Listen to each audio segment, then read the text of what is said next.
বিসমিল্লাহিররহমানিররহিম।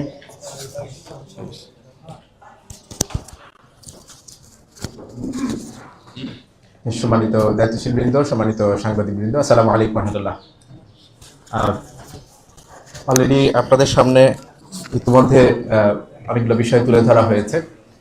আমি খুব সংক্ষেপে কয়েকটি বিষয় উল্লেখ করে আমরা বিস্তারিত প্রেজেন্টেশনের দিকে আপনাদের নিয়ে যাব।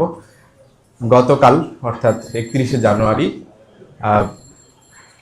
4টার দিকে সর্বশেষ পোস্ট হয়েছিল, অ্যাকাউন্টটি রয়েছে বা এক্স হ্যান্ডেলটি রয়েছে সেখানে।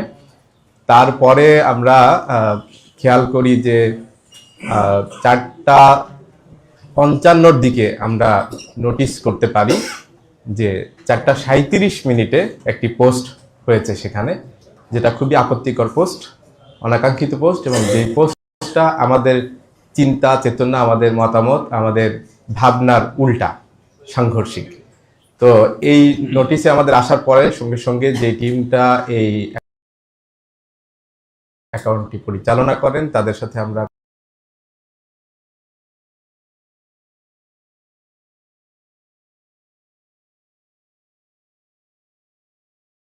কমিউনিকেট করেছি এবং তারা চেক করার মধ্যে তারা জানিয়েছেন যে আসলে এটা হ্যাক হয়েছে। এরপরে সেটার পূর্ণ নিয়ন্ত্রণ নেওয়ার জন্য আমাদের সাইবার সিকিউরিটি টিম বিশেষভাবে চেষ্টা করেছেন এবং আলহামদুলিল্লাহ অল্প সময়ের মধ্যেই সেটাকে আমরা আমাদের পূর্ণ নিয়ন্ত্রণে নিতে সক্ষম হয়েছি।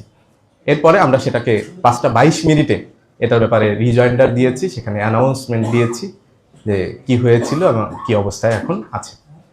তো এবং আমরা এরপরে খোঁজার জন্য চেষ্টা করেছি কিভাবে করে এই ঘটনা ঘটলো, কোত্থেকে কিভাবে করে হলো। বেশ কয়েকদিন ধরেই ছিলাম।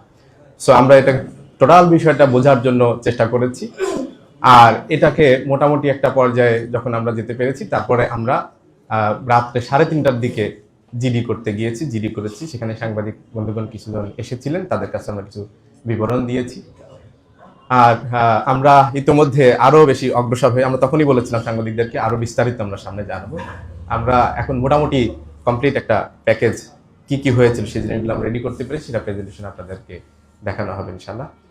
সো আমাদের এই যে শুধুমাত্র আমির জামাতের এই টুইটার অ্যাকাউন্টই নয়, একই সাথে আরেকটি ফেসবুক পেজের কন্ট্রোলও তারা নিয়েছিল।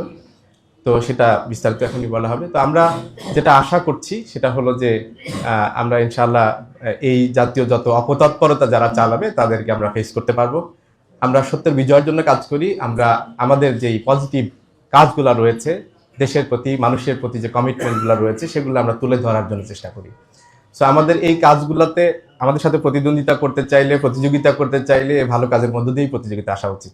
কিন্তু যেই অনুচিত কাজ, অন্যায় অপচেষ্টার মধ্য দিয়ে এটাকে থামানোর জন্য যারা চেষ্টা করেছে, আমরা মনে করি তারা সঠিক কাজটি করে নাই। তারা এই কাজের মধ্য দিয়ে আসলে নিজেদেরকে মেলে ধরতে পারবে না। আর আমাদের আলহামদুলিল্লাহ আমাদের যে অগ্রগতি হয়েছে, জামাত ইসলামের প্রতি মানুষের যে আকর্ষণ তৈরি হয়েছে, যে জনসমর্থন তৈরি হয়েছে, সেটাকে তারা কোনোভাবেই এই সমস্ত অপকর্মের মধ্যে দিয়ে বাধাগ্রস্ত করতে পারবে না ইনশাআল্লাহ।